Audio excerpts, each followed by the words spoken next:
For more latest videos and updates, please subscribe our channel and hit the bell icon.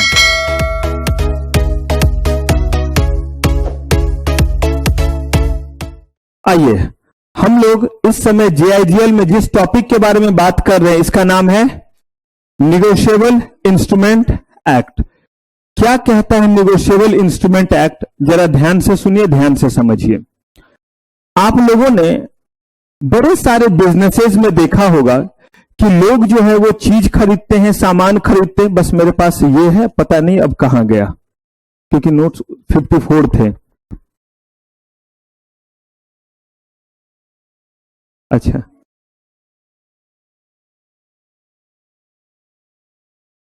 ये surprising है, उतने ही थे जितने maternity benefit के थे, इसमें से एक बचा हुआ है। चलिए फिर नीचे देख लेंगे। आइए, निगोशिएबल इंस्ट्रूमेंट एक्ट क्या कहता है जरा ये सुनते हैं। जिनको भी नहीं मिला मिल जाएगा, ले लीजिएगा। देख लेते कहां है, कहीं नीचे कुछ छूट गया हो। आपने बिजनेस के बारे में सुना होगा कि बिजनेस में अगर कोई सामान को खरीदते हैं या सामान को बेचते हैं तो बहुत सारा चीज क्रेडिट पे चलता है। क्रेडिट पे चलने का मतलब यह हुआ कि आपने आज सामान खरीदे हैं और आप जो है वो पे जो करेंगे वो पे कर सकते हैं कुछ दिनों के बाद। यानी आपके पास एक पर्टिकुलर डेट है, 20 दिन, 15 दिन, 30 दिन, ऐसे करके आप पे करते हैं। लेकिन अगर बैठ से जिन बच्चों को नोट्स नहीं मिला है बाद में बात कर लेंगे, क्योंकि मेरे पास नहीं बचा हुआ है। क्यों नहीं है आई डोंट नो, क्वांटिटी उतने ही थे बट मेरे पास नहीं है। हो सकता है या उनसे मिस हो गया होगा प्रिंट में, क्योंकि मैटरनिटी बेनिफिट ऑलरेडी बचा हुआ है और उतने ही क्वांटिटी नीचे देख लेंगे बाद में। फिलहाल आप सुनने का काम कीजिए। तो निगोशिएबल इंस्ट्रूमेंट एक्ट कहता है कि अगर आपने कोई भी जो है वो बिजनेस किया है, कुछ भी आपने जो है वो खरीदा है, तो आप खरीदने के बाद कुछ दिनों के बाद पे करते हैं। That is called on credit. आप किस पे पे करते हैं? क्रेडिट पे जो है वो पे करते हैं।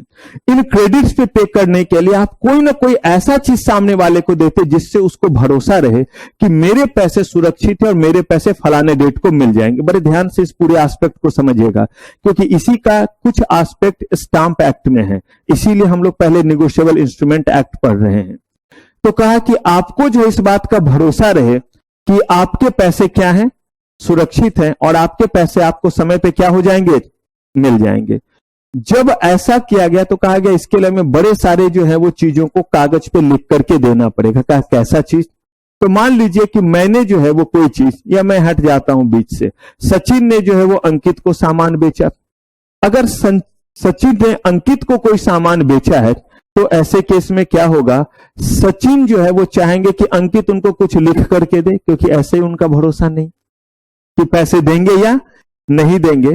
तो सचिन ने जब अंकित को सामान बेचा तो पैसे तो अंकित ने देने हैं, तो अंकित कागज के किसी भी तरह के चीज पे लिखित रूप से देगा कि मैं आपको जो है इस सामान का इतना पैसा दे दूंगा। इसको रिप्रेजेंट करने के दो तरीके हैं, ध्यान से सुनिएगा। पहला तरीका, उन्होंने जो है एक कागज पे ये लिख करके दिया कि जो भी 1 लाख रुपए का सामान जो उन्होंने सचिन को क्या किया था, सचिन से लिया था, तो उन्होंने सचिन को ये लिख करके दिया कि मैं एक पर्टिकुलर डेट को या इस डेट के बाद आपको जो है वो 1 लाख रुपया दे दूंगा, या जो भी इस कागज के टुकड़े को लेकर के आएगा उसे जो है वो 1 लाख रुपया मैं क्या करूंगा, दे दूंगा। ठीक है, ये बेसिकली किसने कहा? ये अंकित ने उस कागज के टुकड़े पे कहा कि मैं आपको जो है वो इतने पैसे क्या करूंगा, इतने पैसे मैं आपको जो है वो दे दूंगा। अब सुनिए क्या होता है। सचिन चाहते हैं कि अगर ये बात उन्होंने कही है कि ये मैं 30 दिन में दे दूंगा, ये मैं जो है वो 40 दिन में दे दूंगा या 20 दिन में दे दूंगा, तो उसमें एक बात और लिखे कि या तो वो मुझे दे देंगे या जो भी इस कागज के टुकड़े को लेकर के आए उसको जो है वो दे देंगे। कहा इससे क्या होगा? कहा इससे यह होगा कि अगर इसी दौरान सचिन ने भी किसी से कोई सामान खरीदा है और उसने भी इनको जो है वो इतने समय का क्रेडिट पीरियड दिया है, तो ये कागज का ये टुकड़ा उनको पकड़ा सकते हैं और वो वैलिड रहेगा। तो अब जो चीज अंकित ने दिया वो ये कि जो भी इस कागज के टुकड़े को लेकर के आएगा उसको 1 लाख रुपया जो है मैं दूंगा, और उस पर लिखा है कि मैं सचिन को दूंगा, या जो भी इस कागज के टुकड़े को लेकर के आएगा उसको मैं 1 लाख रुपया दूंगा 30 दिन के बाद। क्लियर है ये बात? कहा कि ऐसा कोई भी चीज, ऐसे ही उन्होंने कहा कि भाई चेक दे दो पोस्ट डेटेड, तो कहा ठीक है पोस्ट डेटेड चेक दे देते, चेक भी एक इंस्ट्रूमेंट हो गया। तो कोई भी ऐसा इंस्ट्रूमेंट जिस इंस्ट्रूमेंट के जरिए कोई अपने जो है वो एस्पेक्ट को किसी को ट्रांसफर कर सकता है, उसको हम कह देते हैं निगोशिएबल इंस्ट्रूमेंट। क्या कह देते हैं? Negotiable instrument. मतलब हम जो है वो किसी को पैसे देने वाले हैं और हमने ये पैसा जो है वो एक कागज के टुकड़े में लिख करके दिया कि आपको दूंगा, और वो कागज का टुकड़ा ऐसा है जो हम किसी दूसरे के नाम ट्रांसफर कर सकते कि देखो इसमें 1 लाख रुपए जो मिलने हैं, ये 1 लाख रुपए आप जब ये कागज का टुकड़ा लेकर के जाओगे तो आपको भी मिल जाएगा। तो मैंने इस चीज को ट्रांसफर किया या नहीं किया? कागज का ये टुकड़ा ट्रांसफरेबल था या नहीं था? अगर कागज का ये टुकड़ा ट्रांसफरेबल था तो एक्ट के अकॉर्डिंग इस पे जो स्टांप ड्यूटी वगैरह लगना चाहिए वो पढ़ेंगे हम स्टांप एक्ट में। तो जब हम इसको लॉ के अकॉर्डिंग जो भी ड्यूटी वगैरह लगना है वो लगा दिया, तो ये कागज का टुकड़ा कन्वर्ट हो गया निगोशिएबल इंस्ट्रूमेंट में। इंस्ट्रूमेंट का मतलब होता है कोई भी ऐसा रिटन डॉक्यूमेंट्स जिसके जरिए, एकदम ध्यान से सुनिएगा बातों को, जिसके जरिए कोई भी आप राइट या लायबिलिटी किसी को क्या करते हैं? ट्रांसफर करते हैं। कौन सा चीज? राइट या लायबिलिटी आप क्या करते हैं? ट्रांसफर करते हैं। उस चीज को हम कहते हैं इंस्ट्रूमेंट।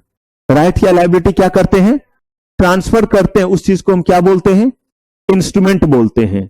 यही इंस्ट्रूमेंट अगर आप एक से दूसरे पर्सन को क्या कर सकते हैं? ट्रांसफर कर सकते हैं, तो वो क्या कहलाता है? निगोशिएबल इंस्ट्रूमेंट कहलाता है। तो इन जनरल कहीं भी वर्ड अगर इंस्ट्रूमेंट लिखा हुआ है तो उस इंस्ट्रूमेंट का मतलब हुआ कि जिस भी डॉक्यूमेंट के जरिए हम कोई भी राइट या लायबिलिटी किसी दूसरे को ट्रांसफर कर सकते हैं वो क्या कहलाता है? जिसके जरिए कोई राइट या लायबिलिटी इंपोज कर सकता है या ट्रांसफर कर सकता है या क्रिएट कर सकता है, उन सारी चीजों को हम क्या बोलते हैं? इंस्ट्रूमेंट बोलते हैं। और अगर यही इंस्ट्रूमेंट जो है वो आप दूसरे को जो है वो ट्रांसफर कर सकते हैं जिसमें कोई मॉनेटरी और अमाउंट जो है वो मेंशन हो, तो वो क्या कहलाता है? अब इसमें हमें कुछ इंस्ट्रूमेंट के बारे में जानना है, जैसे प्रोमिसरी नोट्स है, बिल ऑफ एक्सचेंज है, चेक है, बैंक ड्राफ्ट है, इन सब के जरिए ट्रेड होता है। और ये सारे के सारे चीज, फिर मैं रिक्वेस्ट करूं बहुत ध्यान से समझिएगा, वरना जो पढ़ाता रहूंगा सब समझ में आएगा लेकिन कॉन्सेप्ट को जो है वो लिंक नहीं कर पाइएगा कि क्यों हम बेसिकली ये पढ़ने जा रहे हैं। कहा गया कि ट्रेड को बढ़ावा देने के लिए, ट्रेड को स्मूथ बनाने के लिए हमें कुछ ना कुछ ऐसे डॉक्यूमेंट की रिक्वायरमेंट हुई जिसके जरिए अगर हमने किसी से सामान लिया है तो उस बंदे का राइट क्रिएट होता है, हम उसको लिख के दे सके कि मैं आपका इतना पैसा इतने दिन में दे दूंगा। कल को वो बंदा किसी और से कोई सामान लेता है तो हमने जो उसको कहा है कि ये पैसा मैं आपको दे दूंगा, वो किसी और को दे देगा कि भाई मेरे को इतने पैसे मिलने थे, तू जाकर के उससे पैसे ले लियो। अब इन सारे चीजों के बेसिस पे क्या होगा? ट्रेड हमारा थोड़ा फ्लेक्सिबल हो जाएगा और थोड़ा क्या हो जाएगा? आसान हो जाएगा। तो इस एक्ट में हम बहुत सारे इंस्ट्रूमेंट के बारे में पढ़ने वाले हैं, इंस्ट्रूमेंट का कंपैरिजन करने वाले हैं। कुछ इंस्ट्रूमेंट ऐसे होंगे जो बिल्कुल जो है वो नेक टू नेक चलेंगे, और नेक टू नेक चलने का मतलब ये होता है कि कुछ इंस्ट्रूमेंट ऐसे हैं जो लगभग आपको क्या दिखते रहेंगे? ऑलमोस्ट एक जैसे जो है वो दिखते रहेंगे। तो उन्हीं के बीच के डिफरेंसेस को हम देखेंगे और फिर देखेंगे कि इन इंस्ट्रूमेंट के जरिए कैसे और किस तरह का राइट हम क्या करते हैं? क्रिएट करते हैं। इन इंस्ट्रूमेंट को एग्जीक्यूट करने का जो है वो क्या क्या तरीका होता है। तो सबसे पहले यहां पे जो है वो देखिए कि निगोशिएबल इंस्ट्रूमेंट एक्ट ने निगोशिएबल इंस्ट्रूमेंट को क्या डिफाइन किया, क्या बोला कि ऐसा डॉक्यूमेंट जो क्या हो? एक पर्सन से, देखिए जो चीजों को मैं आगे पढ़ाऊंगा वो थोड़ा सा इसीलिए बोलना जरूरी है यहां पे, ताकि आप ये वर्ड समझे कि the term negotiable instrument means कि document transferable from one person to, कि अब इसका सेंस क्या है। इसके लिए थोड़ा सा जो है वो इंस्ट्रूमेंट और बाकी चीज का नाम लेना पड़ेगा। जैसे मैंने बोला कि सचिन ने सामान बेचा 1 लाख रुपए का अंकित को, कुर्सी बेचा 1 लाख रुपए का। अंकित जो है वो 1 लाख रुपया देंगे, इन्होंने जो है वो 30 दिन का क्रेडिट पीरियड दिया है। कितने दिन का? 30 दिन का। तो बोला कि 30 दिन के बाद मैं आपको पे कर दूंगा। अब इन्होंने जो इस कागज पे लिख के दिया कि मैं आपको 1 लाख रुपया 30 दिन बाद दे दूंगा, या जो भी ये इंस्ट्रूमेंट लेके आएगा जिसको हम बियरर कहते हैं उसको मैं 1 लाख रुपया दे दूंगा। अब ये क्यों कहलाएगा नेगोशिएबल इंस्ट्रूमेंट? क्योंकि सचिन के पास जब ये आया तो सचिन ये चीज जो है वो विराट को दे रहे हैं। क्यों दे रहे हैं? क्योंकि सचिन ने विराट से जो है वो कुछ सामान खरीदा। इन्होंने 1 लाख रुपए का मान लीजिए पेन खरीदा, और 1 लाख रुपए का पेन खरीदने के बाद उनको ये पकड़ा दिया, क्योंकि उन्होंने क्रेडिट पीरियड दिया था 40 दिन का। ये कहते 40 दिन का दिया था, मैं तो 30 ही दिन में आपको पैसे दे रहा हूं, आप अभी से 30 दिन के बाद जाकर के अंकित के पास जाइएगा। इन्होंने विराट को बोला, और कितने पैसे ले लीजिएगा? 1 लाख रुपए। तो मुझे बताइए ये इंस्ट्रूमेंट ट्रांसफर हुआ या नहीं हुआ? सचिन से कहां चला गया? अब विराट के पास। ऐसे ही विराट ये चीज जो है वो नमन को देना चाहे किसी डील के तहत, उनको दे सकते हैं। इसीलिए इसको क्या बोल दिया? Transferable from one person to another. अगर मान लीजिए कि उस पर यह बात नहीं लिखी रहती और बियरर, तो क्या ये ट्रांसफरेबल होता? और अगर ये ट्रांसफरेबल नहीं होता तो ऐसे केस में जो है वो क्या नहीं कहलाता? ये नेगोशिएबल इंस्ट्रूमेंट नहीं। देखिए नेगोशिएबल, नेगोशिएट करना, और ये तभी होगा जब किसी के पास कोई क्या रहे, राइट रहे, तभी वो क्या कर पाएगा? नेगोशिएट कर पाएगा। यहां पे एक एस्पेक्ट आया, और वो एस्पेक्ट था एक केस। ये केस था मुखर्जी वर्सेस गुलाबचंद के बीच में। और इस केस में जो है वो इन्होंने कहा कि कोई भी इंस्ट्रूमेंट को अगर आप कहते हैं निगोशिएबल है तो उसमें 2 चीजें होनी चाहिए, अदरवाइज हम उसको निगोशिएबल नहीं कहेंगे। एक है ट्रांसफरेबिलिटी फ्री फ्रॉम इक्विटीज, और इक्विटीज का मतलब कंडीशंस और बाकी चीज बताऊंगा। कंडीशन तो है, लेकिन कौन से कंडीशन वैलिड नहीं होते हैं। तो कहा कि ट्रांसफरेबल है, और ये ट्रांसफरेबल बिना कंडीशन के है। मतलब जैसे पैसा सचिन को मिल सकता था अंकित से, वैसे ही पैसा किनको मिलेगा? विराट को मिलेगा। ऐसा नहीं है कि सचिन जाते तो सीधे पैसा मिल जाता, अब अंकित के पास विराट गए हैं तो अंकित बोल रहे जरा डांस करके दिखा तब पैसे दूंगा। कह रहे हैं ऐसा जो है वो नहीं होगा। इसीलिए बोला गया without equity. Transferability by delivery और व्हाट? इंडोर्समेंट। डिलीवरी का मतलब हुआ कि एक से दूसरे को दे देना, क्या कहलाया? यही कागज का टुकड़ा मैंने इनके हाथ में दे दिया तो दिस इज कॉल्ड डिलीवरी। और ये इमूवेबल प्रॉपर्टी नहीं, मूवेबल प्रॉपर्टी को आप इस तरह से डिलीवर कर सकते हैं। कहा ठीक है। ट्रांसफरेबिलिटी बाय डिलीवरी और इंडोर्समेंट। और इंडोर्समेंट का मतलब होता है कि कोई भी ऐसा चीज जब आप उसी डॉक्यूमेंट पे कुछ लिख सकते हैं तो उसको हम क्या बोलते हैं? इंडोर्समेंट। जैसे कागज का वो टुकड़ा जो किनके पास था? सचिन के पास था। कागज के उसी टुकड़े पे सचिन ने पीछे में विराट का नाम लिखा, transfer to Virat. This is called what?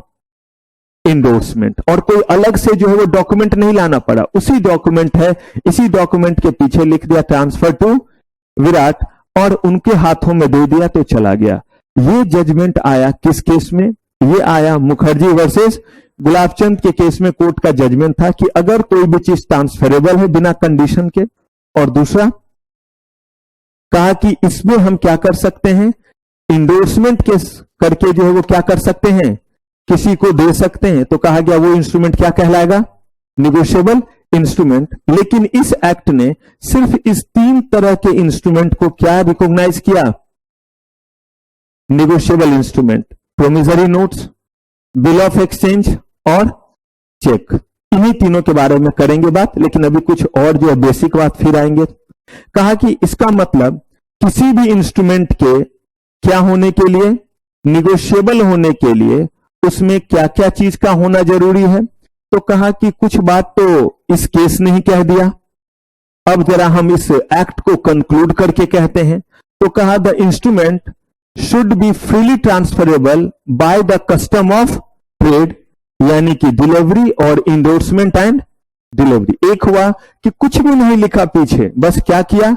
एक आदमी ने दूसरे को दे दिया और क्या हो गया? वो ट्रांसफर। और दूसरा हुआ कि उसके पीछे क्या करके? लिख करके, और तब फिर क्या किया? दिया। का ठीक है। और the person who obtain it in good faith and for consideration get it free from all defect and can sue upon it's in his own name. अगर कल के डेट में सचिन जाते हैं और अंकित जो है वो नहीं पे करते हैं, तो सचिन के पास पूरा राइट है कि वो उस सामने वाले पर्सन को क्या कर सकते हैं, स्यू कर सकते हैं। अगर ये राइट वो इंस्ट्रूमेंट नहीं देता है तो हम उसको निगोशिएबल इंस्ट्रूमेंट नहीं कहेंगे, और यही वजह है कि उस पर लीगल स्टाम्प ड्यूटी भी लगाया जाता है। इसीलिए ये पहले पढ़ा रहा हूं, क्योंकि जब मैं स्टाम्प ड्यूटी आपको पढ़ाऊंगा, स्टाम्प एक्ट पढ़ाऊंगा इसके बाद, तो वहां पे डिफाइन नहीं करूंगा, वहां पे वर्ड बोलूंगा कि कोई भी निगोशिएबल इंस्ट्रूमेंट अगर प्रोमिसरी नोट्स है, ऑन डिमांड है, तो स्टाम्प लगेगा या नहीं लगेगा। तो यहां पे आपको इंस्ट्रूमेंट समझना है। जब स्टाम्प एक्ट पढ़ाऊंगा तो निगोशिएबल इंस्ट्रूमेंट पे कब कब स्टाम्प लगता है वो देखना रहेगा, और इमूवेबल प्रॉपर्टी पे कब कब स्टाम्प लगता है वो भी देखना रहेगा। तो जब तक हम निगोशिएबल इंस्ट्रूमेंट नहीं समझेंगे तब तक अगर स्टाम्प पढ़ाऊंगा तो थोड़ा आप अनकंफर्ट फील करेंगे। रीजन ये है कि पहले इंस्ट्रूमेंट तो समझ लें। कह रहे the holder has the right to transfer. Sachin के पास अगर यह है तो सचिन के पास इस इंस्ट्रूमेंट को ट्रांसफर करने का क्या होना चाहिए, राइट होना चाहिए, और अगर नहीं है तो हम इसको निगोशिएबल इंस्ट्रूमेंट नहीं कहेंगे। The negotiability continue till the maturity. इसका मतलब हुआ कि अगर उन्होंने कहा है कि ये इंस्ट्रूमेंट जो भी मेरे पास लेकर के आएगा, और उन्होंने कोई डेट डाल दिया है, वो डेट हो सकता है 3 महीने का, तो कह रहे हैं कि इसका निगोशिएबिलिटी लगातार बना रहेगा 3 महीने तक। मतलब ये हुआ कि अगर जो है वो अंकित ने कहा था कि मैं 30 दिन से लेकर के 30 दिन के बाद और 60 दिन से पहले जो भी मेरे पास ये इंस्ट्रूमेंट लेकर के आएंगे उनको मैं 1 लाख रुपया दूंगा, तो 30 दिन के बाद कितने भी, यानी कि ये कितने भी लोगों के पास ट्रांसफर हो सकता है, लेकिन कब तक, 60 दिन तक। आज के डेट में अगर मान लीजिए कि उन्होंने जो है वो ट्रांसफर किया, मान लीजिए किसी भी महीने का 1 तारीख है और मान लीजिए कि वो जून ही है, तो जून का अगर 1 तारीख है तो उन्होंने अगर 60 दिन कहा तो पूरे के पूरे जून हमारे बीत गए, और जुलाई जो है वो 31 का होता है, तो मान लीजिए 31 भी ले ले, 2 महीने उन्होंने कहा था।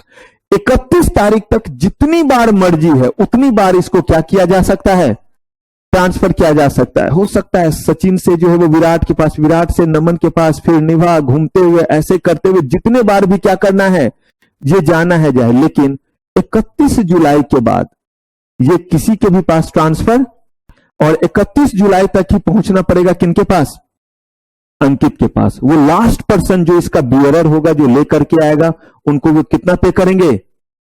लेकिन अगर मान लीजिए कि अगर 1 जुलाई को ही कोई पर्सन इनके पास पहुंच जाते हैं तो बस हो गया, मैच्योरिटी का वेट नहीं करना है, क्योंकि जैसे ही अंकित के पास पहुंच गया, अंकित ने तो कब तक बोला हुआ है, 31 जुलाई, तो उससे पहले भी कोई आ गया तो उनको पैसे दे दिया, तो वो इंस्ट्रूमेंट अब क्या हो गया, खत्म हो गया। उस इंस्ट्रूमेंट का लाइफ क्या हो गया, खत्म हो गया।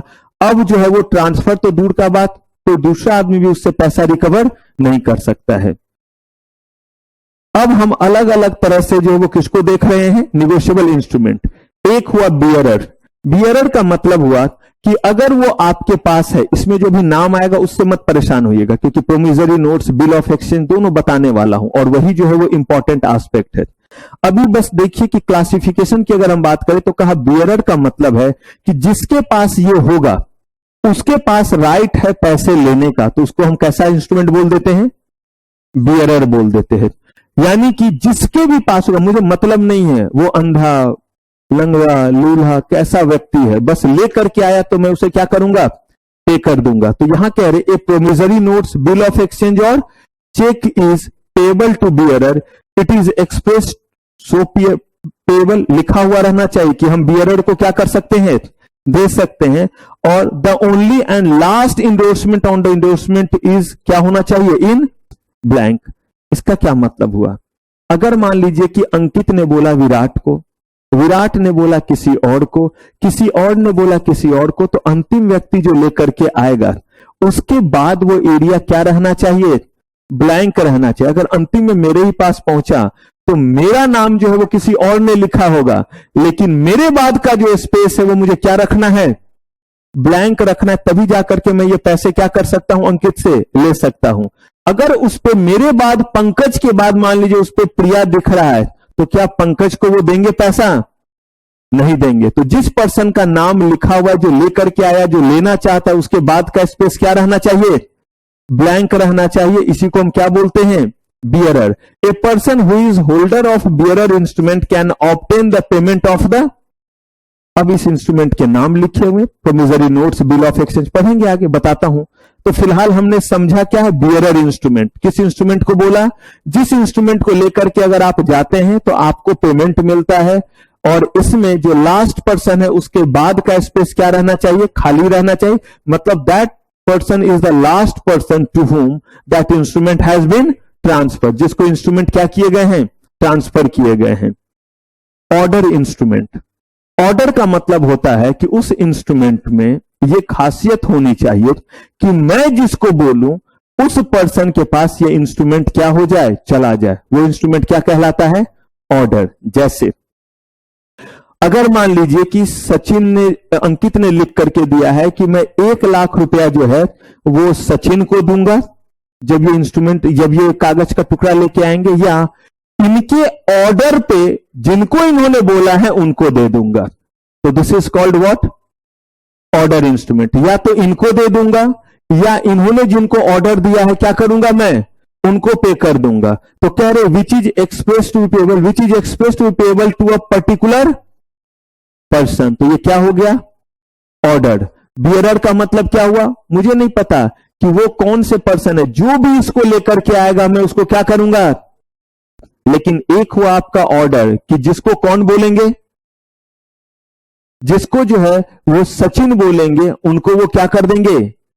पे कर देंगे। यानी कि उनके कहने पे जिनको पे करेंगे वो क्या हो गया? Order instrument. Does not contain any word prohibiting transfer और indicating the intention that it shall not be transferable. यानी कि बियरर इंस्ट्रूमेंट जिसके भी पास है वो लेकर के जाएगा, उस चीज को क्या कर लेगा? उस चीज को एक्सरसाइज कर लेगा। अगर कोई ऑर्डर इंस्ट्रूमेंट लेकर के गया है तो जिस पर्सन को दिया गया है उस पर्सन के ऑर्डर का जो है वो क्या होना चाहिए? इंडोर्समेंट होना चाहिए। तभी जाकर के आप उसको क्या कर पाएंगे?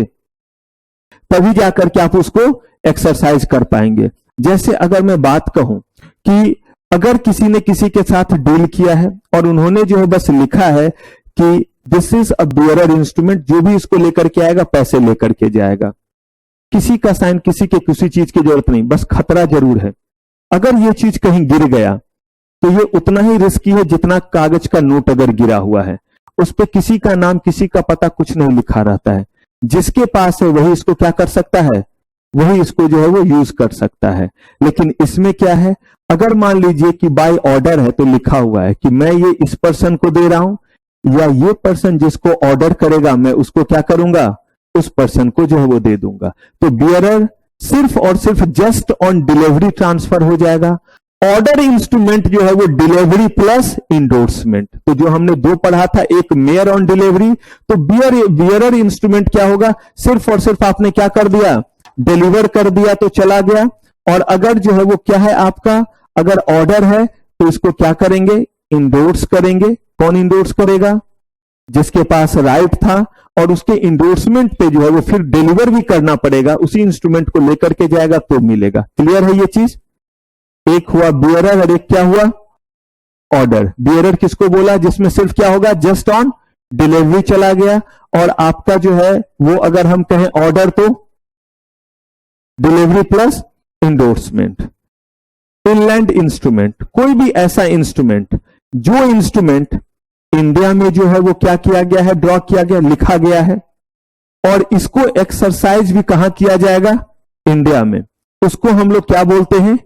Inland instrument. जैसे अगर मान लीजिए कि सचिन ने 1 लाख रुपए की कुर्सी बेची अंकित को। कितने का? 1 लाख रुपए का कुर्सी बेचा किसको? अंकित को। अब इस केस में क्या होगा? यहां पे सचिन भी इंडिया में और अंकित भी इंडिया में।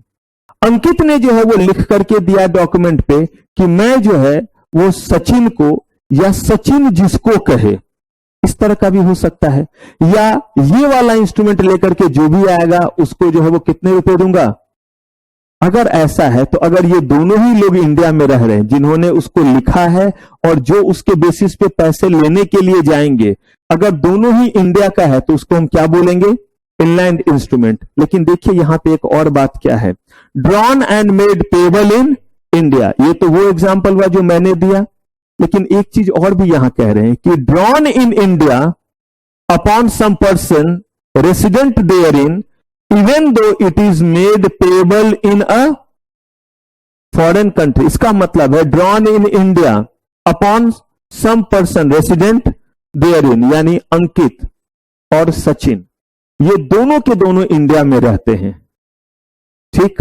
लेकिन कह रहे हैं even though it is made payable in a foreign country.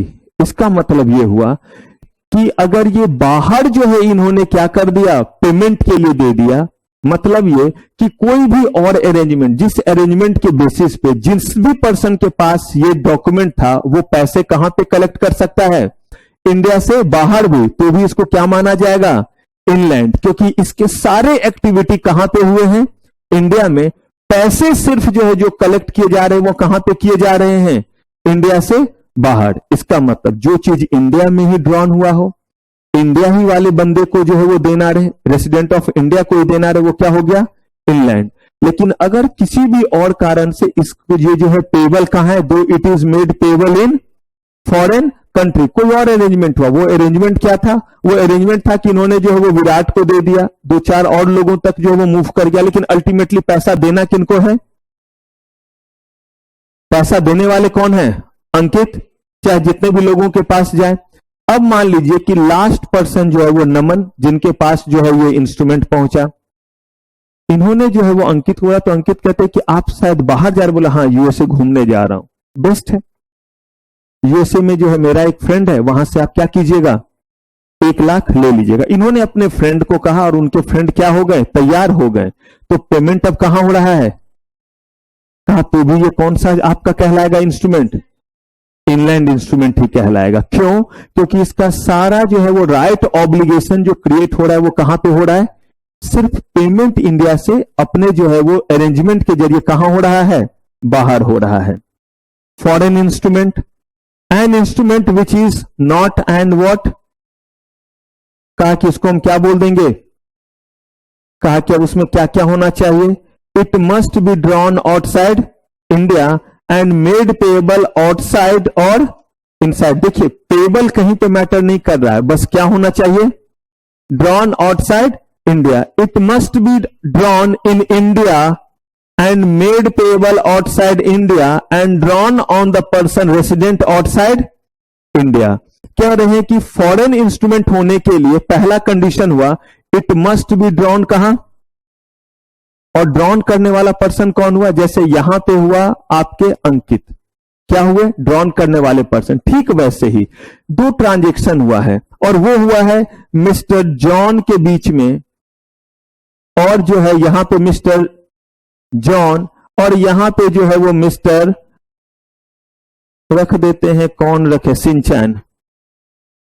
तो मिस्टर जो एस से है सिंचैन, तो मिस्टर जो है वो किसके बीच में, इतना बदमाश बच्चा है कि उसमें तो कोई अल्फाबेट नहीं काम करना चाहिए।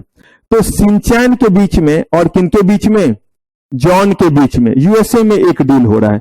सिंचैन ने जो है वो जॉन को सामान बेचा, अगर सामान बेचा तो जॉन जो है वो क्या करेंगे, पे करेंगे, $1 लाख पे करना था।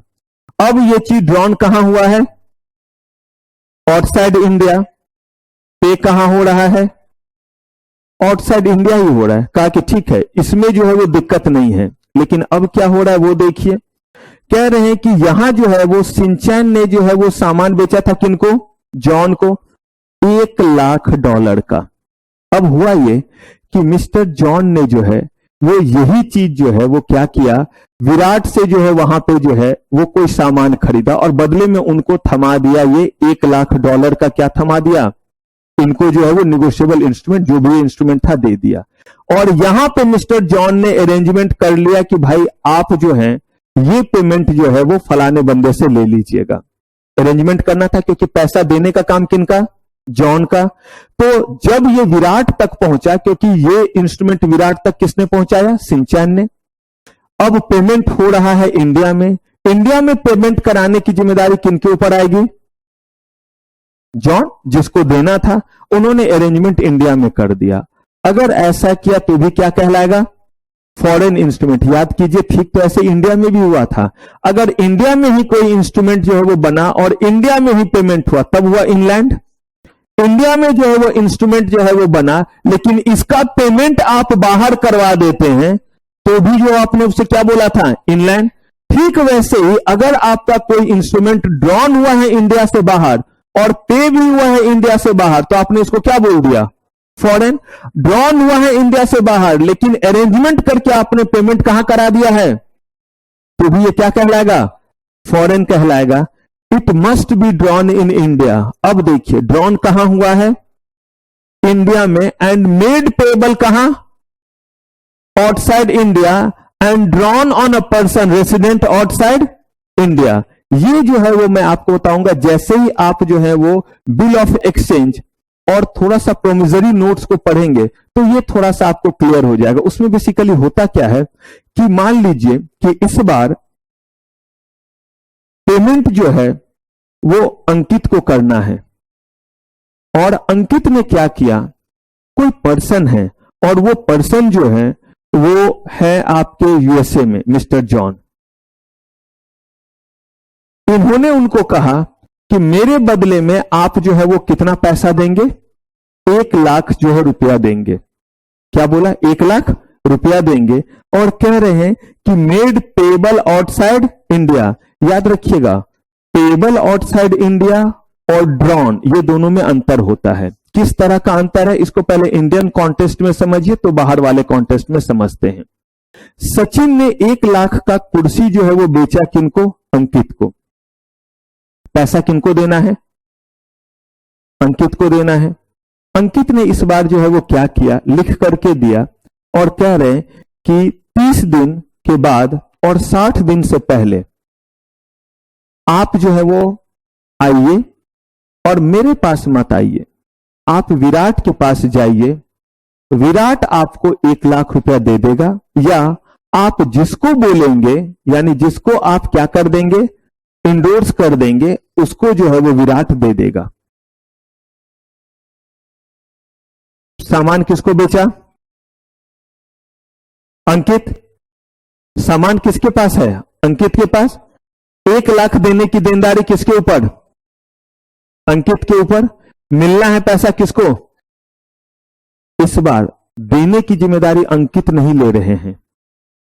अब जो भी इनके बीच में आपस का डील हुआ हो, कौन ले रहे हैं, विराट। लेकिन ये इंस्ट्रूमेंट तब तक वैलिड नहीं, बहुत ध्यान से सुनिए, यही प्रोमिजरी नोट्स और बिल ऑफ एक्सचेंज का अंतर रहेगा, और उसी की बात ये कर रहे। मैं बिना नाम लिए एग्जांपल दे रहा हूं, वहां पे इसका नाम लेके बोलूंगा कि ये प्रोमिजरी नोट्स कहलाया और ये बिल ऑफ एक्सचेंज कहलाया।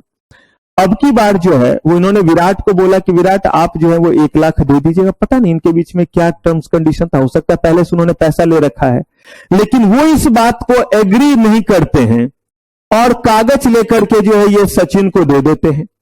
सचिन विराट के पास पहुंच रहे, बोले भाई पैसे देना, दिया मुक्का।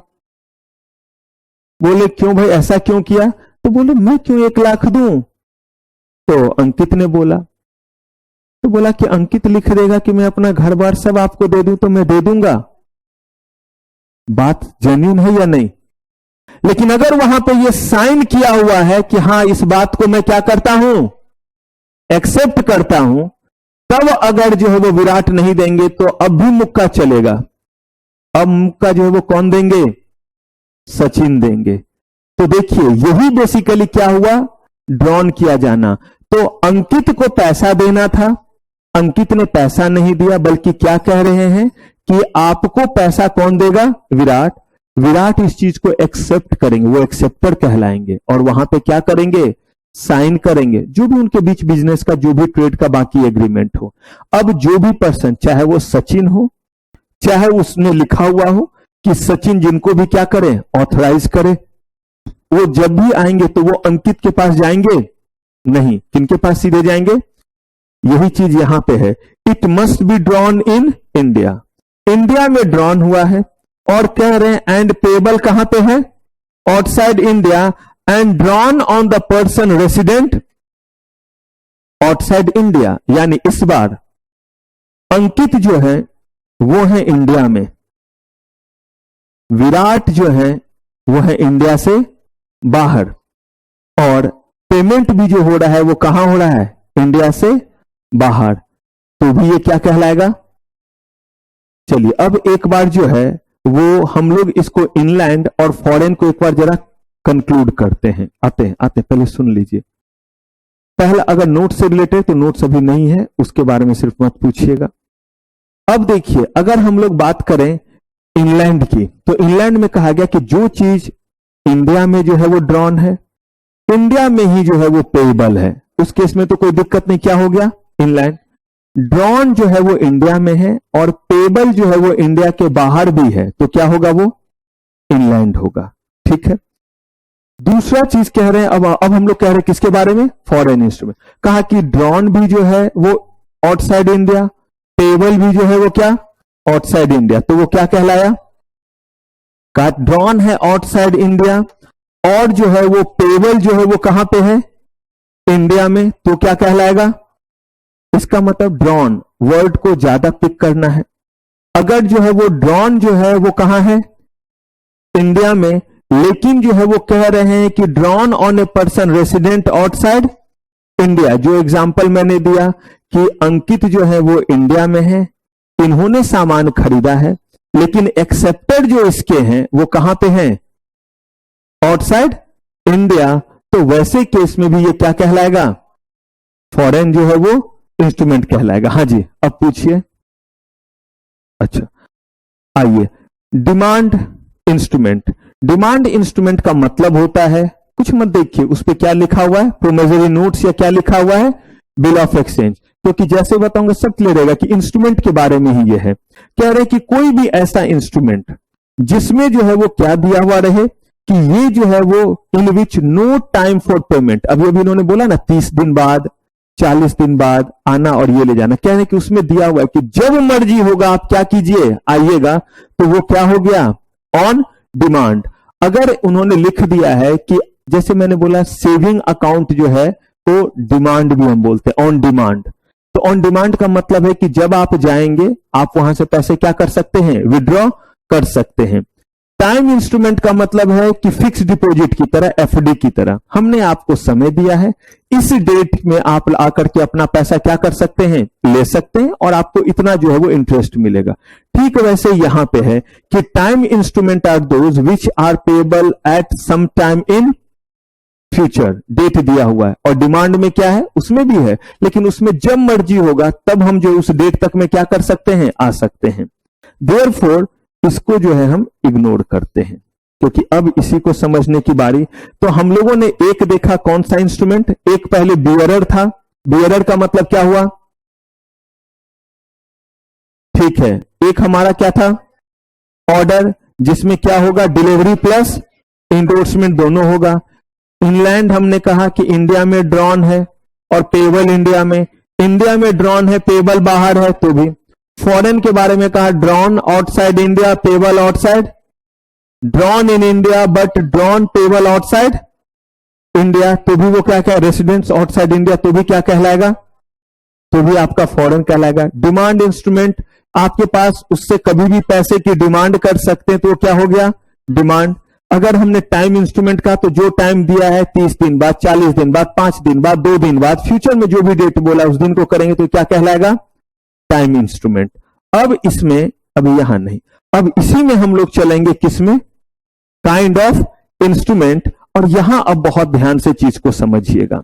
यहां पे जो आपको इंस्ट्रूमेंट के बारे में जानना है वही निगोशिएबल इंस्ट्रूमेंट के बारे में जानना है, जिसमें हमें promissory notes, bill of exchange, cheque, draft, इन्हीं इंस्ट्रूमेंट के बारे में जो है वो जानना है। तो सबसे पहले हम लोग जान रहे किसके बारे में? प्रोमिसरी नोट्स और बिल ऑफ एक्सचेंज के बारे में। इन दोनों चीजों को मैं एक साथ बता रहा हूं, ध्यान से समझिएगा पहले के एग्जाम्पल से, तब इसके जो है वो लाइन बाय लाइन चीजों पे जाएंगे। एक सिचुएशन है और ये सिचुएशन जैसे मैंने बोला था इसी को मैं ड्रॉ कर रहा हूं। अंकित ने सामान खरीदा किससे? सचिन से। कुर्सियां खरीदी भाई, कितने रुपए की? 1 लाख रुपए की। तो अब जो है वो अंकित जो है वो 1 लाख रुपया जो है वो किसको देंगे? सचिन को, क्योंकि सचिन ने इनको क्या दिया? चेयर। खुद भी बैठे हैं, लोगों को भी बिठाए हैं। कहीं पे जो है वो तो क्या होता है जागरण, वहां पे भी जो जाकर के भाड़े पे लगाएंगे, जिस भी कारण से लिया हो। लेकिन उन्होंने लिया 1 लाख रुपए का, क्या लिया? चेयर। अब इन्होंने 1 लाख रुपए का चेयर लिया, सचिन को कितना देंगे? 1 लाख रुपया देंगे। इन्होंने एक जो है वो कागज के टुकड़े पे कुछ लिखा, और ये इंस्ट्रूमेंट तब कहलाएगा जब ये क्या रहे? ट्रांसफरेबल, और इसके जरिए राइट क्या हो? क्रिएट हो। जिसमें इन्होंने लिखा कि मैं प्रॉमिस करता हूं कि सचिन को 1 लाख रुपए दूंगा, या सचिन जिसको भी ये इंस्ट्रूमेंट देंगे उनको मैं क्या करूंगा? 1 लाख रुपए दूंगा। मुझे बताइए कि इसमें दो ही लोग तो शामिल हैं। एक जो है वो पर्सन हो गए कौन? सचिन, और दूसरे कौन हो गए? अंकित। अंकित ने बोला पैसे दूंगा, सचिन को पैसे रिसीव करने हैं, यही है। कह रहे हैं कि अगर सचिन किसी और को ये चीज दे देते हैं तो कहा कोई बात नहीं है, देने वाला शख्स तो एक ही है, और वो कौन है? अंकित है। लेकिन देखिए एक और अरेंजमेंट ये कर रहे हैं, और वो अरेंजमेंट इस बार क्या कर रहे हैं? इस बार ये अरेंज कर रहे हैं और कह रहे हैं, इस पे लिख रहे हैं कि विराट मेरे कहने पे, यानी मेरे कहने का मतलब किसके कहने पे? अंकित के कहने पे सचिन को, या सचिन जिसको कहे उसको 1 लाख रुपया देंगे। पहले वाले इंस्ट्रूमेंट में किसका साइन होना जरूरी है? सचिन को छोड़िए, जो पैसा देने वाला है उसका मेन हुआ, ठीक है, दोनों का रहेगा। लेकिन पहले में अंकित कह रहे हैं ना कि मैं बोल रहा हूं कि मैं सचिन को क्या करूंगा? 1 लाख रुपया सचिन को दूंगा, या सचिन जिनको जो है बोलेंगे उनको दूंगा, या जिनको ये देंगे। तो इस केस में सिग्नेचर हुआ किनका? उन्होंने ही जो है वो ड्रॉवर वही है, उन्होंने इस चीज को एक्सेप्ट भी किया है, और वही पैसा क्या करेंगे? पे करेंगे। अल्टीमेटली पैसा देने वाला शख्स हुआ अंकित, लेने वाले शख्स जो है वो सचिन, या सचिन जिसको चाहे वो, ठीक है। जब कॉन्ट्रैक्ट हुआ तो 2 पार्टी के बीच में ही हुआ, लेकिन अब यहां तो देखिए जब ये इंस्ट्रूमेंट बना, यहां पे 3 लोग हैं। अंकित जिन्होंने ये चीज ड्रॉ किया, लिखा, ये जो है वो पर्सन जो है वो अंकित, ये एक्सेप्टर है। अंकित ने किया, विराट क्या है? एक्सेप्टर है। अंकित ने लिखा, विराट क्या कर रहे हैं? एक्सेप्ट करें कि हां अंकित ने जो बोला, अंकित मेरे भाई ने जो बोला, मैं वो मानने को क्या हूं, और मैं 1 लाख रुपया देने को तैयार हूं। तो पहला वाला अरेंजमेंट जो है वो आपका है प्रोमिसरी नोट्स। क्या है? बाद वाला जो है वो उसको बोलते हैं बिल ऑफ एक्सचेंज। इसी को शॉर्ट में सिर्फ बिल बोल देते हैं, इसको सिर्फ नोट्स बोलते हैं कभी अगर बात करें तो। प्रोमिसरी नोट्स में वही पर्सन जो है वो प्रॉमिस कर रहा है, बिल ऑफ एक्सचेंज में जिसको देना था वो किसी और से जो है वो मनवा करके बोल रहा है कि मैं क्या करूंगा, आपको जो है वो उस पर्सन से ये पैसे दिलवा दूंगा। प्रोमिसरी नोट्स अगर है तो 2 ही पर्सन बीच में है, लेकिन यही अगर जो है वो क्या है आपका बिल ऑफ एक्सचेंज है तो कितने पर्सन है? 3 पर्सन। एक तो पेई हो गए, मतलब सचिन जिनको लेना है, एक पर्सन वो हो गए जिन्होंने ड्रॉ किया, जिन्होंने सामान लिया, वो हो गए अंकित, और तीसरे पर्सन जो है वो क्या हो गए, जो है वो ड्रॉवी हो गए, जिन्होंने एक्सेप्टेड, जिन्होंने क्या किया है, ये एक्सेप्ट किया है। प्रोमिसरी नोट्स में अंकित के डिफॉल्ट करने पे सचिन के पास फुल राइट है कि वो केस फाइल कर सकते हैं। कोई नोटिस वगैरह देने की जरूरत नहीं है कि आपने जो इंस्ट्रूमेंट बोला था उस इंस्ट्रूमेंट पे आपने पे क्यों नहीं किया, क्योंकि हो सकता है कि सचिन ने ये इंस्ट्रूमेंट किसी और को दिया होगा और वो बंदा गया और उनको सचिन से पैसे, उनको जो अंकित से पैसे नहीं मिले, तो इमीडिएटली केस फाइल किया जा सकता है अंकित के ऊपर। लेकिन अगर यही बिल ऑफ एक्सचेंज है और जो है वो बंदा अब विराट के पास जाएगा या अंकित के पास, विराट ने नहीं दिया तो कहा गया कि सबसे पहले नोटिस जारी किया जाएगा, और ये नोटिस जो है वो जाएगा अंकित के पास कि देखिए आपने जिसको मेरा भाई बोला, उस भाई ने जो है वो दगा दिया और वो बोलता है मैं पैसे नहीं दूंगा। तो देखिए 3 पार्टी हो गए। अब ये है आपका पूरा का पूरा चीज जो है वो इन दोनों के बारे में। अब इसके बहुत एस्पेक्ट हम धीरे धीरे जानते हैं। पहले इसके बेसिक एस्पेक्ट समझ लिया, कोई भी जो है वो इंस्ट्रूमेंट कब कहलाएगा प्रोमिसरी नोट्स? जब जिस पर्सन ने ड्रॉ किया है वो पर्सन खुद इस बात की गारंटी लेता है और खुद कहता है कि मैं जो है वो पैसे क्या करूंगा, पेई को, उस सामने वाले पर्सन को पे करूंगा, या सामने वाला पर्सन जो है वो जिसको कहेगा उसको क्या करूंगा, पे करूंगा। लेकिन यही अगर आपका जो है वो बिल ऑफ एक्सचेंज है, तो जिसने ये लिखा है, जिसने ये ड्रॉ किया है इस नोट्स को, जिसने भी जो है वो इस इंस्ट्रूमेंट को बनाया है, वो कह रहा है कि मैं आपको प्रॉमिस करता हूं कि मेरे कहने पे विराट जो है वो पेई को यानी सचिन को जो है वो 1 लाख रुपए देगा, या सचिन जिनको बोलेंगे उनको जो है वो 1 लाख रुपया देगा। क्लियर है? नहीं क्लियर तो फिर बोलिए, मैं और बोलूंगा, लेकिन ये चीज पूरा क्लियर रहना चाहिए। प्रोमिसरी नोट्स क्लियर है? प्रोमिसरी नोट्स में खुद सामने वाला पर्सन जो इस चीज को ड्रॉ कर रहा है वो सारी रिस्पॉन्सिबिलिटी लेता है। बिल ऑफ एक्सचेंज में वो इस बात की रिस्पॉन्सिबिलिटी लेता है कि मैंने जिसको बोला है वो क्या करेगा, पे करेगा। यानी उसकी प्राइमरी रिस्पॉन्सिबिलिटी नहीं है बिल ऑफ एक्सचेंज में। कैसी रिस्पॉन्सिबिलिटी है? सेकेंडरी। और यही सब आगे बताऊंगा, इसी के टेक्निकल नाम है in need, person in need.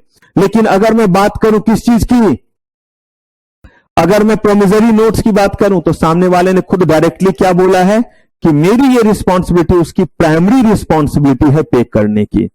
अब इस चीज को यहां से समझते हैं जो लिखा हुआ है। देखिए हम लोग समझ पाते हैं या नहीं। A promissory notes is an instrument in writing. लेकिन देखिए किस किस चीज को छोड़ करके, not being a bank note और व्हाट, इन चीजों को छोड़ करके। रीजन ये है क्योंकि करेंसी नोट किसी के द्वारा नहीं, बल्कि ये डायरेक्टली जो है वो कहिए कि आरबीआई के द्वारा ही लिखा जाता है और आरबीआई के गवर्नर का सिग्नेचर रहता है कि मैं धारक को 100 रुपये, 500 रुपये या इतने रुपये अदा करने का वचन देता हूं। अगर नहीं हो तो आप अपना जेब से कोई नोट्स निकालिए, मेरे पास तो होते ही नहीं है। आप जो है वो अपने जेब से कोई निकालिए नोट और देखिए उस पर यही बात लिख करके साइन किया हुआ है। ठीक यही चीज जो है वो बेसिकली जो है वो आपके जो है वो किसमें होता है, प्रोमिसरी नोट्स में। वो भी कागज का एक टुकड़ा होता है और उसमें लिखा होता है कि मैं इस इंस्ट्रूमेंट के बियरर को 100 रुपए या 1 लाख रुपए देने का क्या करता हूं, वादा करता हूं। दिखा है लिखा हुआ, लिखा होता है। तो यही बात तो प्रोमिसरी नोट्स में भी लिखा है।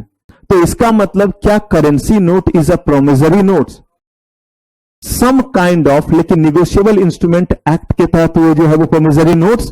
इसीलिए यहां पे उन्होंने लिख दिया कि सारा फीचर तो वही इसमें है कि उसमें लिखा हुआ है कि जो भी इसको लेकर के आएगा उसको मैं क्या करूंगा। है लिखा हुआ, कितने का है देखते हैं। मुझे तो याद भी नहीं लास्ट बार 500 का नोट्स कब देखा था। अच्छा, वो तो मनोरंजन बैंक वाला देखा था, वो भी 500 का नकली। तो अब देखिए दूसरे पॉइंट पे आइए, क्या कहता है। बैंक नोट होता है कि बैंक में आप पैसे देते हैं और बैंक आपको कागज का एक टुकड़ा दिया, वो as good as currency note. और वो इसीलिए दिया क्योंकि आप रास्ते में जा रहे हैं, कहीं कोई छीन ना ले, तो जिस भी ब्रांच में जाकर के आप ये देंगे वो ब्रांच आपको इतना पैसा जो है वो दे देगा आपके साइन को मैच करके। ये नॉर्मली तब लोग लेते हैं जब कहीं बाहर घूमने वगैरह के लिए जा रहे होते हैं, तो उस केस में कि कहीं पैसा कोई छीन झपट ना ले, तो आपने एसबीआई के पास जाकर के ट्रेवलर्स चेक कुछ बनवा लिया, कुछ बैंक नोट्स बनवा लिए, और अब आप जो है वो यहां से मान लीजिए चंडीगढ़ गए। चंडीगढ़ के एसबीआई के किसी ब्रांच में जाइए, वो कागज दिखलाइए और आपको उतने पैसे वो दे देंगे, लेकिन आपसे वो साइन मैच करवाएंगे ताकि ये कहीं खो भी जाए तो आपका कोई नुकसान ना हो, आप इसको क्या कर सके, कैंसिल जो है वो करवा सके। कह रहे हैं कि ये दोनों ही चीज के गुण तो वैसे ही है जैसा किसका होता है, प्रोमिसरी नोट्स का, लेकिन इन दोनों को छोड़ करके। और देखिए कंटेनिंग अनकंडीशनल, अभी हमने बहुत इसके ऊपर के ये एस्पेक्ट पढ़े हैं, अभी इसमें ये नहीं देखा है कि हम कह रहे हैं अनकंडीशनल, लेकिन क्या कोई भी कंडीशन इस पे नहीं होगा, हर केस में अनकंडीशनल होगा। Containing what, unconditional undertaking signed by whom, maker to pay certain sum of money to और टू ऑर्डर। देखिए या तो किनको, यहां पे टू का मतलब हो गया सचिन, या to the order of certain person और only to the bearer of the instrument. तो तीनों तरीके से दे सकते हैं। मेकर जो है वो हो गए अंकित। यहां पे जो है अगर बात करें किसको, तो 1-2 में हो गए सचिन। दूसरा तरीका हो गया किसी का नाम नहीं लिखा और दे दिया, बोले कि जो भी इसको लेकर के आएगा क्या करेंगे, उसको दे देंगे। या उसमें लिख दिया कि सचिन जिसको भी बोल देंगे उसको हम क्या करेंगे, दे देंगे। तो ये क्या कहलाया, प्रोमिसरी नोट्स। अब देखिए इसमें कौन कौन पार्टी हुए। पहला पार्टी मेकर। मेकर जो है वो यहां पे है द पर्सन हु मेक्स और execute the note promising to pay amount stated therein। कौन हुए मेकर, अंकित, जिसने क्या बोला है कि कितना देंगे, 1 लाख रुपए देंगे। पेई, पेई यहां पे हो गए सचिन, और भी लोग हो जाएंगे। कौन, अगर लिखा है कि जिसको भी सचिन बोलेंगे वो, तो ऐसे केस में जो है वो क्या हो गए, जिनको भी उन्होंने बोला वो क्या हो गए, पेई हो गए। द होल्डर इज इधर पेई और someone to whom endorse the note. अगर यहां पे सचिन जो है वो कहते हैं कि ये विराट को दे दिया जाए, तो उस केस में सचिन यहां पे पेई नहीं हुए, सचिन हो गए इंडोर्सर। और इंडोर्स कौन कर सकता है, इंडोर्स जो है वो कर सकता है जो ओरिजिनल पेई था। वो कौन थे, सचिन। उन्होंने खुद नहीं लिया, उन्होंने इंडोर्स कर दिया, तो इस केस में पेई क्या बन गए, इंडोर्सर। और विराट के नाम से इंडोर्स किया तो विराट क्या बन गए, इंडोर्सी बन गए, जिनको ये मिलेगा। और ये क्यों संभव हुआ, क्योंकि प्रोमिसरी नोट्स जो है बेसिकली कहता है कि वो पर्सन को उस पर्सन के कहने पे या बियरर को मैं क्या करूंगा, पे करूंगा। तीनों तरीका है, उस पर्सन को उस पर्सन के कहने पे जिसको कहेंगे, या किसी भी पर्सन को जिसके पास ये क्या होगा, जिसके पास ये प्रोमिसरी नोट्स होगा। क्लियर है प्रोमिसरी नोट्स का ये एस्पेक्ट, बेसिक एस्पेक्ट। लेकिन क्या लिखा हुआ है वो देखिए, एंड अनकंडीशनल, कोई कंडीशन उस पर मार्क नहीं होगा। अब इसी अनकंडीशनल को लेकर के भी कुछ चीज जो है हम लोग देखेंगे। तो देखिए, हाँ जी,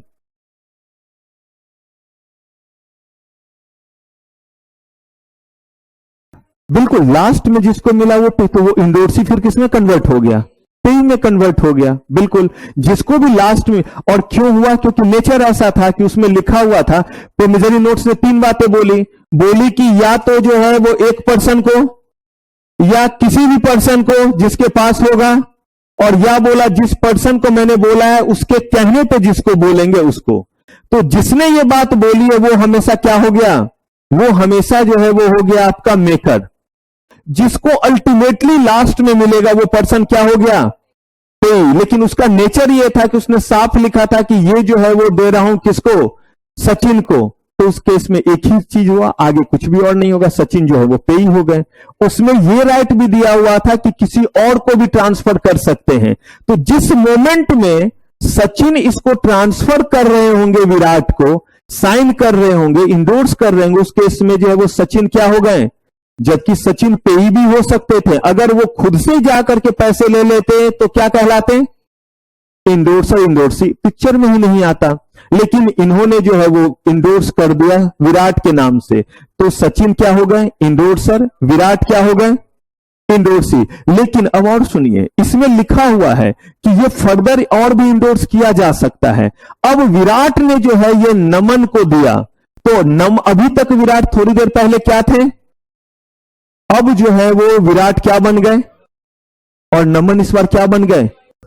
लेकिन नमन जो है वो जाकर के पैसे जो है वो ले लेते हैं अंकित से, तो वो इंडोर्सी नहीं होकर के अब क्या बन गए, कहीं कुछ इंडोर्समेंट नहीं होता, सचिन सीधे जाके पैसा ले लिए होते। तो तभी तो बोला कि 3 चीज है, और ये तीनों इस बात पे डिपेंड करता है कि आप इसमें से कौन से राइट को क्या करते हैं, एक्सरसाइज करते हैं। सिर्फ पर्सन का नाम है सचिन, हो गया, एक बंदा जो है वो मेकर और एक बंदा क्या हो गया, पेई।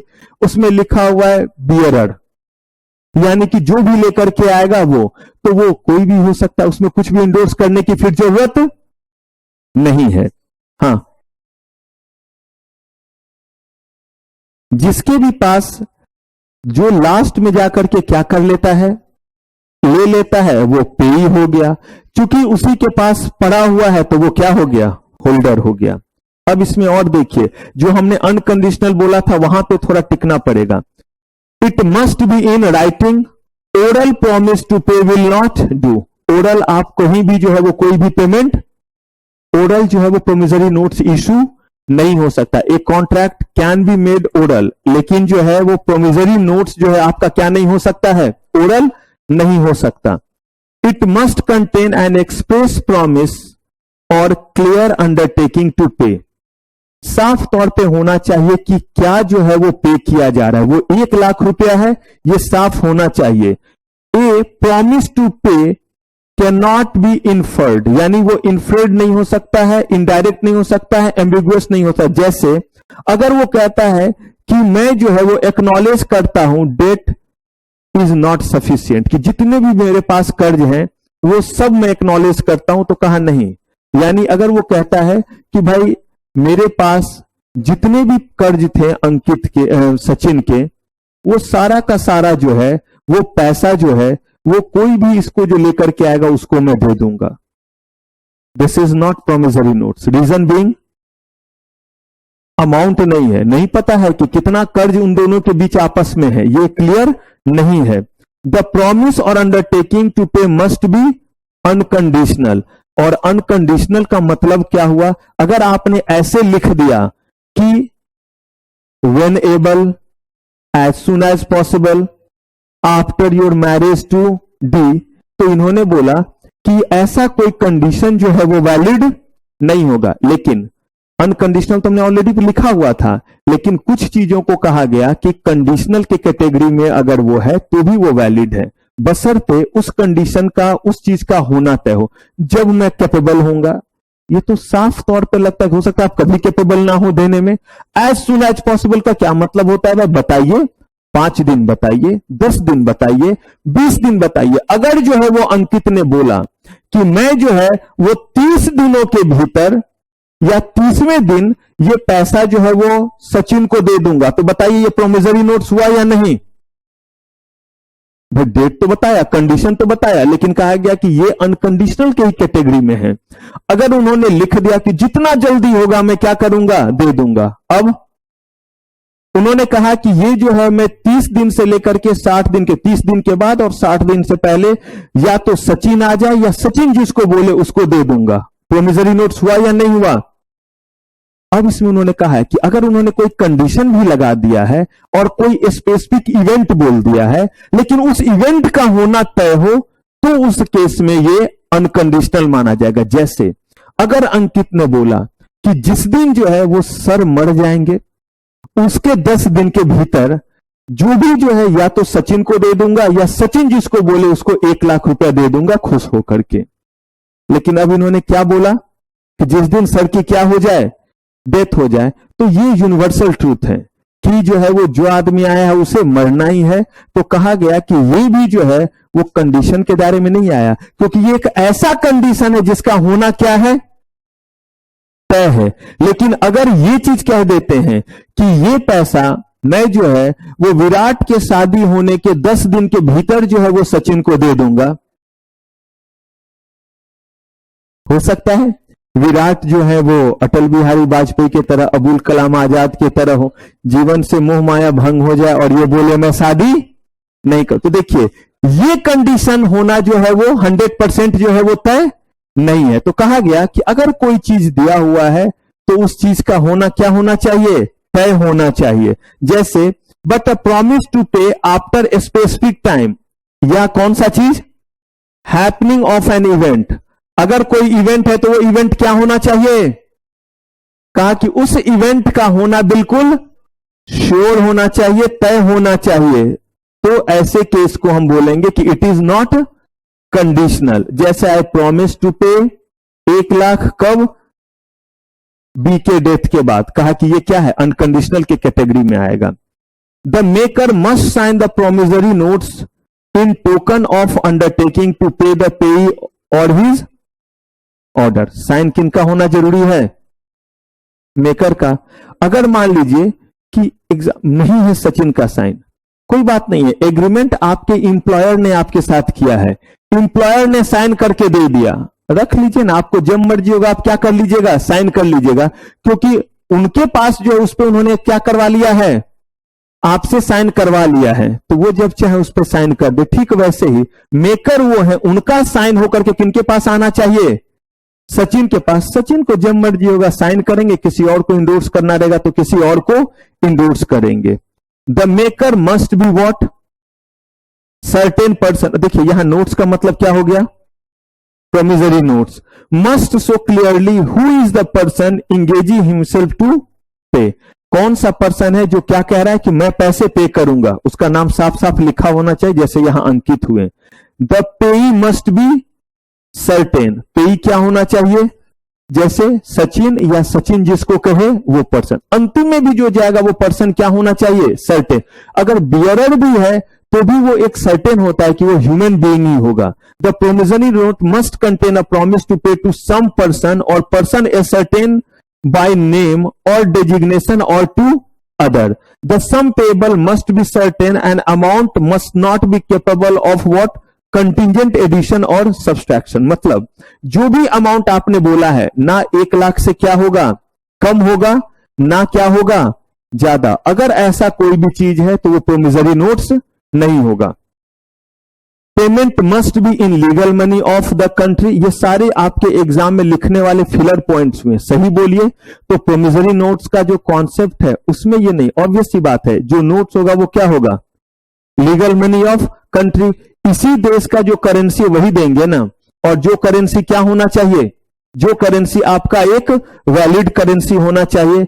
10 ए प्रॉमिस टू पे 500 and deliver 10 quintal of rice is not promissory notes. पैसा बोला है, सिर्फ पैसा देंगे, उसके बदले में उससे ज्यादा का अमाउंट दे देना भी प्रोमिसरी नोट्स नहीं है। प्रोमिसरी नोट्स के जरिए सिर्फ और सिर्फ जो दिए जाते हैं वो क्या होता है? मनी होता है। ओनली कंसिडरेशन इन कैश होता है। किसी भी तरह का और कंसिडरेशन अगर उस पर लिखा हुआ है तो it is not what? Promissory notes नहीं हो सकता। ये कोई कॉन्ट्रैक्ट हो सकता है, कोई एग्रीमेंट हो सकता है। It must be properly stamped. अब यहां का जो एडिक्शन बस छोड़ दीजिए।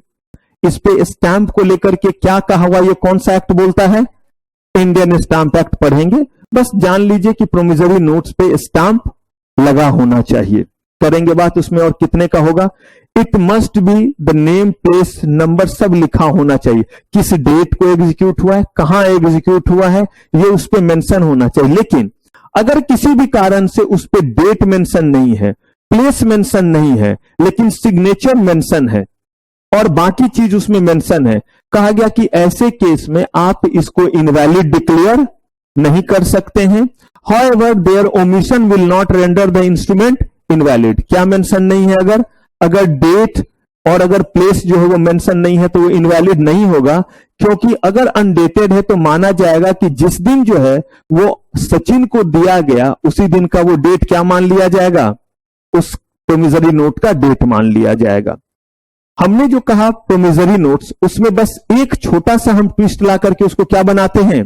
Bill of exchange. तो बिल ऑफ एक्सचेंज में क्या हुआ? 2 पार्टी की जगह कितने पार्टी हो गए? 3 पार्टी हो गए। और यहां पे जब तीसरे पार्टी के बारे में बात करते हैं तो एक हो गया drawer, the person who draw the bill. और वो पर्सन हमारे क्या हुए? एक पर्सन हुए the drawee, the person on home the bill is drawn. अब इसका तरीका जरा समझिएगा क्या हुआ। नहीं, इसमें उल्टा हो जा रहा है। इसमें बेसिकली क्या होता है कि सबसे पहले बिल कौन बनाएगा? बिल ऑफ एक्सचेंज ये है। बिल कौन बनाएगा? जिसने सामान बेचा है। इन्होंने 1 लाख रुपए का चेयर बेचा तो सचिन ने बिल बनाया। बिल बना करके किसको दिया? अंकित को दिया। अंकित को जब दिया तो अंकित ने जो है वो विराट को कहा कि देख भाई विराट, ये 1 लाख का बिल जो है वो आपको क्या करना है? पे करना है। तो विराट इज व्हाट? एक्सेप्टर हो गया।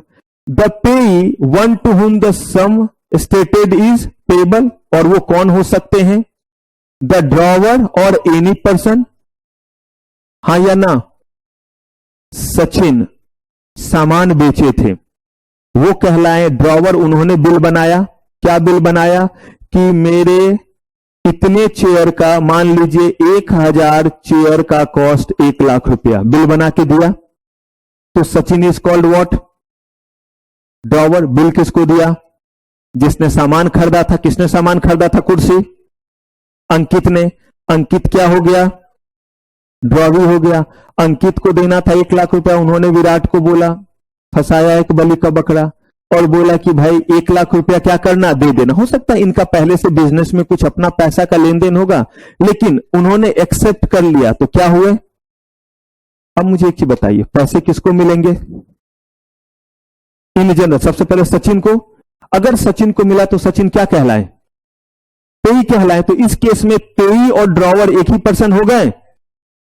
ऐसा भी तो हो सकता है कि सचिन जो है वो खुद ना ले, किसी को ऑर्डर करे कि मेरे बदले उसको, ये तो हर केस में होता है निगोशिएबल इंस्ट्रूमेंट में, कि उनके बदले में किन्हीं और को दे दिया जाए। तो यहां पे कह रहे इज इधर द ओरिजिनल पेई, या कौन हो सकते हैं, any other person, the payee has endorse the bill, in case of bearer the bearer is the holder. तो होल्डर यहां पे अगर पेई खुद से सचिन जा रहे हैं तो वो पेई भी हो गए, होल्डर भी हो गए, और क्या हो गए, ड्रॉवर भी हो गए।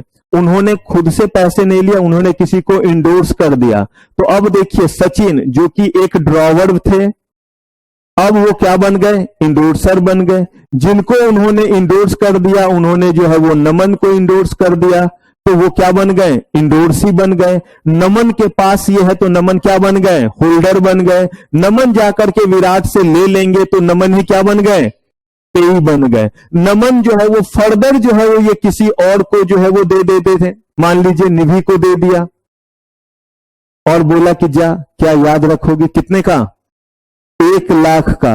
अब जो है वो 1 लाख रुपया जो है, अब ये क्या बन गए, क्या ये पेई बने, ध्यान से, क्या नमन बन पाए इस समय पेई, होल्डर नहीं, बल्कि सिर्फ क्या रहे अब वो, अब इंडोर्सर। और इंडोर्सी कौन बन गए, निधि। निधि जो है वो बोलते ना, मैं नमन की तरह थोड़ा ना डैश हूं कि मैं किसी और को ट्रांसफर कर दूं, मैं सीधे जो है वो पैसे सीधे ये ले जाकर के क्या करूं, विराट से जाकर के 1 लाख रुपए ना ले लूं। तो वो जो है वो गए और विराट से पैसे ले लिए। अब बताइए, वो इंडोर्सी भी हुए और क्या हुए, होल्डर भी हुए हैं, और क्या हुए, पेई भी हुए। यही बेसिकली पूरा कहानी, क्लियर है। तो बिल ऑफ एक्सचेंज भी, और कौन सा।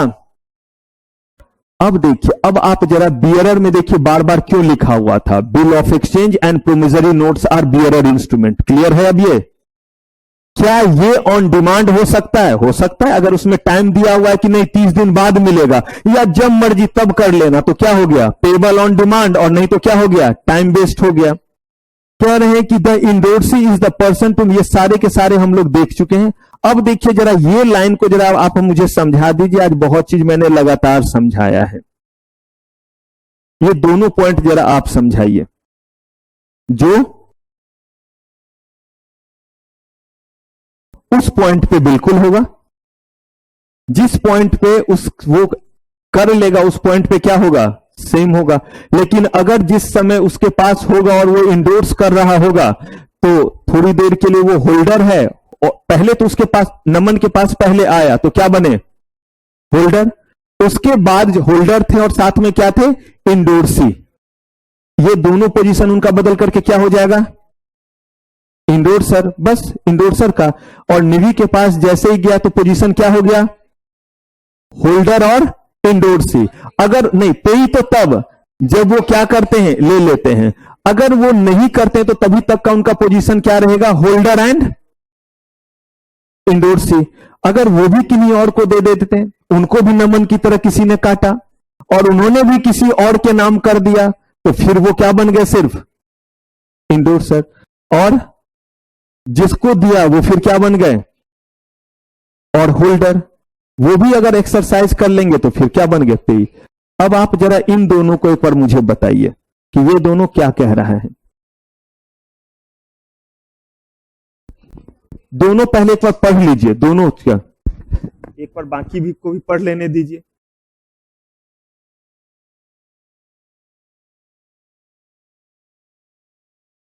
ये भी तो देखें कि बाकी लोग भी सिर्फ प्रवचन सुन रहे हैं या कुछ समझ भी रहे हैं।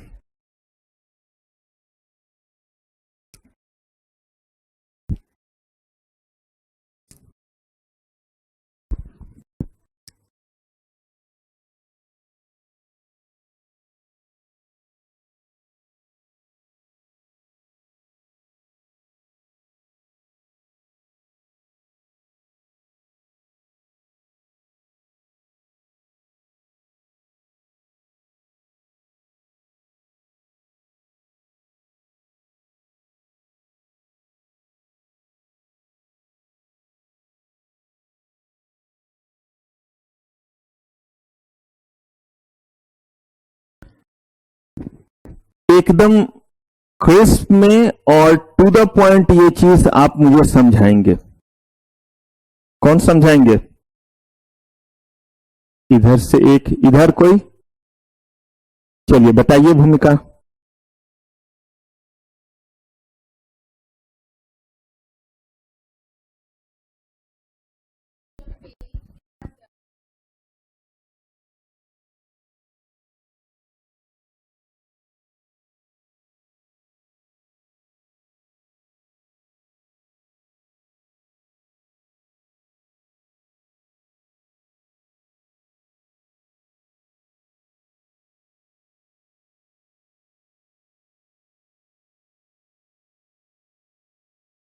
पूरा बोलिए, किसी में पेटेंट ऑफ एडिशन नहीं, पेटेंट लीजिए। बोलिए क्या बोलना चाहते हैं, सारी पूरी बात बताइए।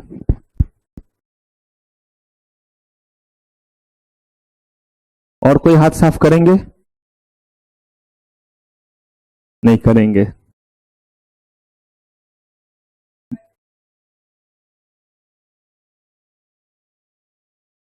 नहीं, वो उन्होंने कुछ नहीं बोला, मैंने उनका कुछ नहीं सुना। जो बोलिएगा आप बोलिएगा, सारी बात शुरू से बताइए।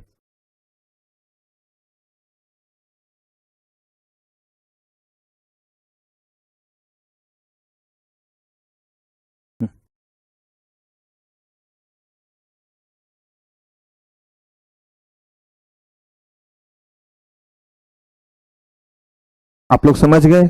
मुझे समझाने की जरूरत है?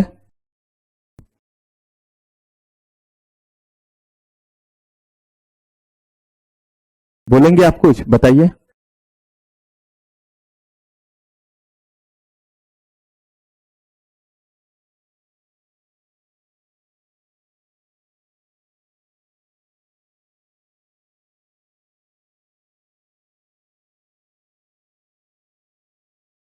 अब पहुंच रहे हैं जगह पे। और कोई? बोलिए, कुछ बोल रहे।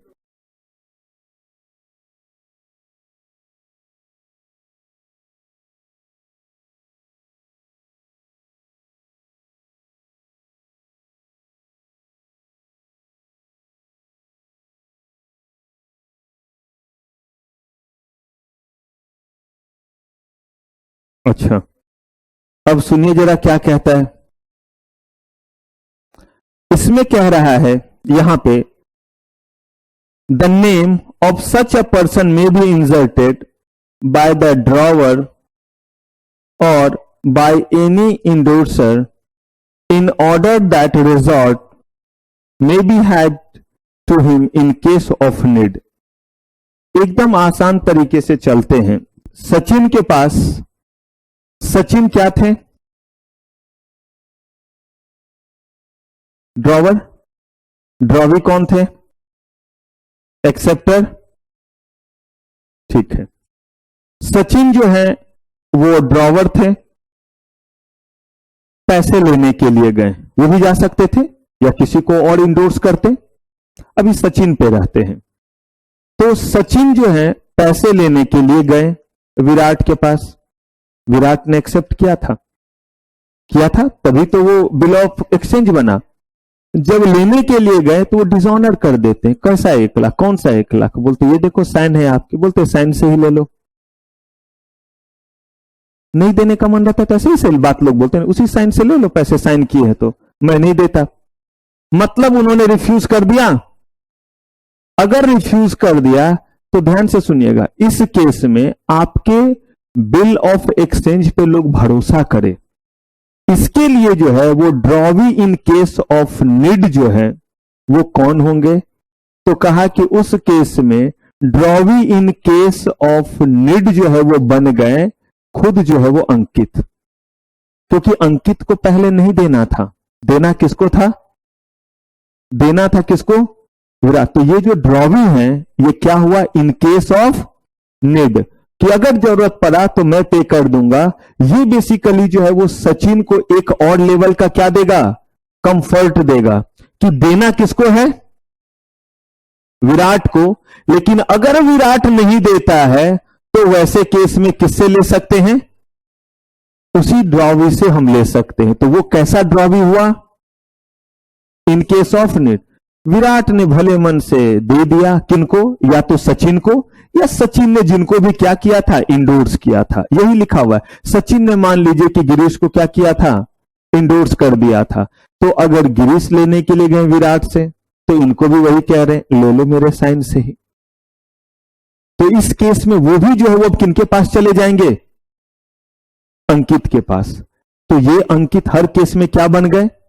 इसका मतलब है कि जब भी कोई इनके पास पेई आएगा, यानी फाइनल पर्सन आएगा, चाहे वो खुद सचिन हो, चाहे जितने बार इंडोर्स होकर के गया हो, वो रिफ्यूज कर दे तो देने की जिम्मेदारी ड्रॉवी की आ जाए, तो वो क्या हुआ, drawee in case of need. क्योंकि बिल ऑफ एक्सचेंज है ना, ड्रॉवी की लायबिलिटी नहीं होती है, प्राइमरी रिस्पॉन्सिबिलिटी किसकी होती है, एक्सेप्टर की। एक्सेप्टर डिनाई करे तो एक्सेप्टर फॉर ऑनर क्या है,